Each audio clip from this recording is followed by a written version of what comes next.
TF is in Idaho this week on business, so Mike and Hampton are filling in for TF. Hopefully they'll do a good job.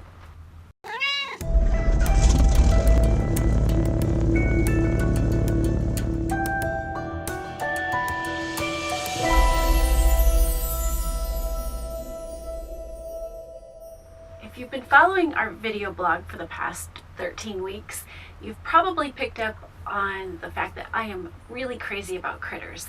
I love cats, I love dogs, I love them equally. They really, really enrich my life. And all of my animals have been rescues through the years. For 14 years we had a really fantastic dog, Julian.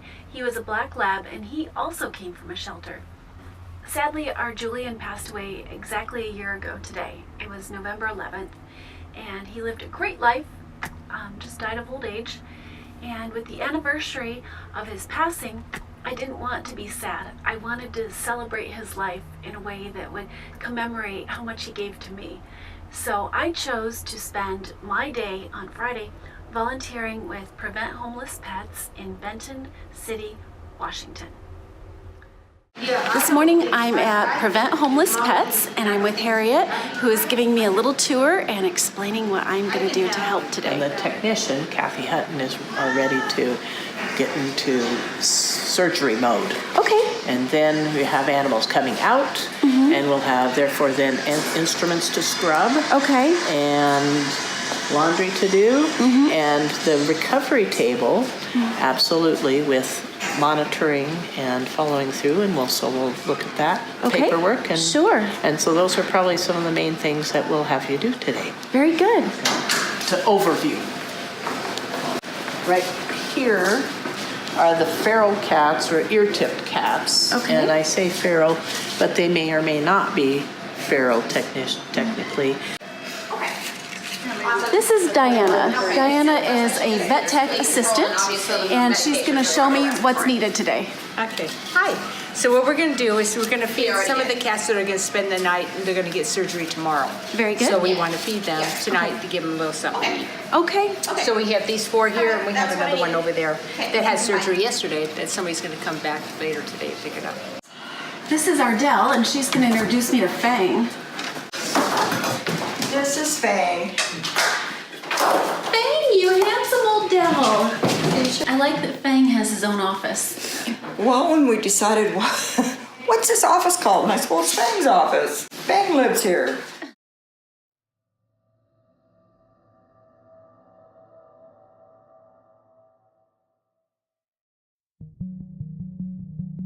This one is the oxygen level. Okay. And this is going to show the heart rate. All right. And what do we want the heart rate at? I like to have it 100 or above 90. Okay.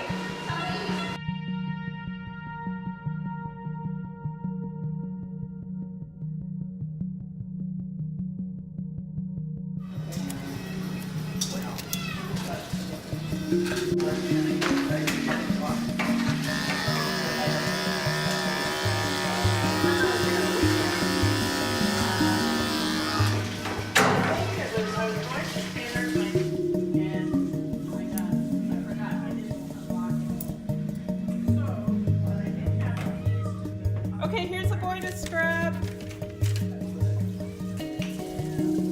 Roll up with my dogs, cats.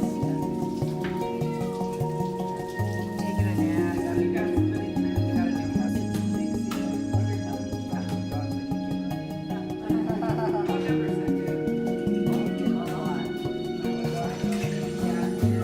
I have permission to film this. Actually get him.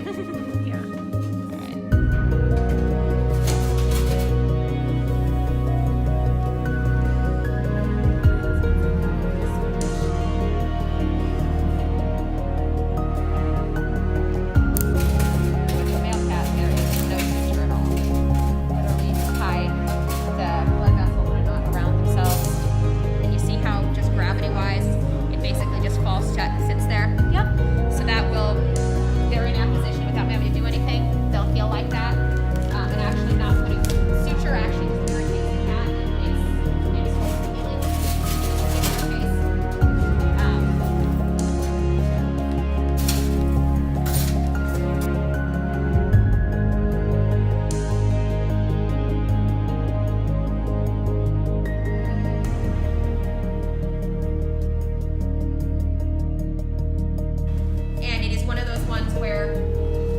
how quickly we've detected and respond to it literally makes a huge difference. So we want to be paying attention. Right. And the more eyes we have on something, the faster it gets noticed. Easy for someone to check, even who's not highly trained. And that's a lot of what we use the volunteers for, is to be extra sets of eyes, because I only have 2. Don't be afraid to cry wolf. I love false alarms. They're my favorite. It makes me happy when there's nothing wrong. And I would much rather come over 10 times for there be nothing wrong than to miss something that is. I make an incision in the skin. I'm cutting away fat. I'm very careful about the body wall, because underneath that are organs that I absolutely do not want to cut. Then I basically reach in here with my hook, move the fat out of the way, and I'm going to try and hook her uterus, which is basically sitting from where I am at the bottom of her abdomen, which is kind of an annoying configuration, but there you go. And there's the uterus. The uteruses are different shapes than ours is, and they're very stretchy generally, so it's long and stretchy, and so I can usually do this through a very small incision, like what you're seeing here. I don't have to make something big enough. I can actually get down into both of her abdomen. I basically need a hole big enough for both the hook and the uterus to fit through simultaneously.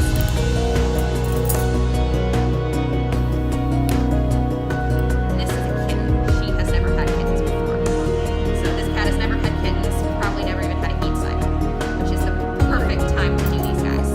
People are like, what do you mean? 6 months and she's having kittens. I thought they couldn't get pregnant. They can get pregnant at like 4 months old. Trimming the ligament, just free things up, and then there's the blood vessels. And I'm basically using an instrument to tie the blood vessels in a knot around themselves.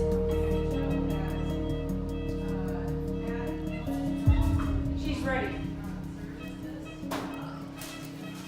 So again, smaller incision is faster to close. There's less area to hurt, and I need to leave less suture in her. Right, and less trauma. Right, exactly. Okay. And I'm gonna need to block again. This patient is in recovery right now, so we want to pay attention and make sure that she's doing fine before she goes back in a cage. When they come out of surgery, we take their temperature and we check their ears for mites, and we put the time that they came out of surgery, and they sometimes receive flea treatment or ear mite treatment. Got some unhappiness, a little bit of scared. Yeah. You're not real happy with the situation, are you? You know, you look like a little boy.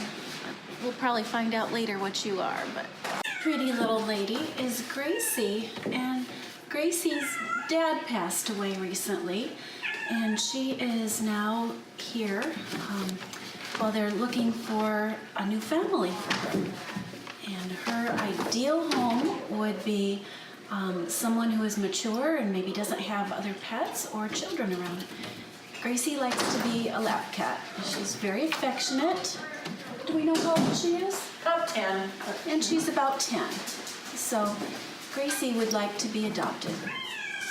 Get a mat. What a pretty little girl. Right at the neck. Yeah. And playful too. She went up for adoption. We only have to hold them so long, and we held her way past, hoping her family would find her. So this little girl is extremely friendly and also lonely.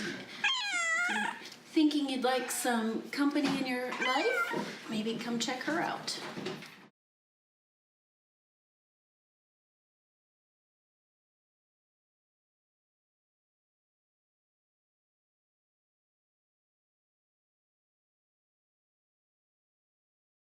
Prevent Homeless Pets is a 501c3. They do low-cost spay and neuter, and they also help place animals in shelters where they can be adopted.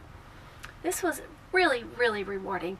I'm really grateful to Dr. Doyle, who allowed me to follow her around, watch surgeries. I assisted with procedures, and I was able to interact with her patients, which was really fun for me and very rewarding.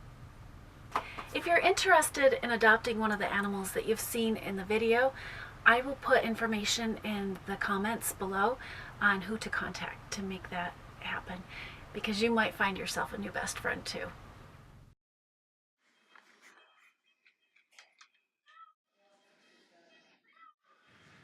Two and a half years ago, we made a commitment to become debt-free. So I'm going to take this guy over to recovery.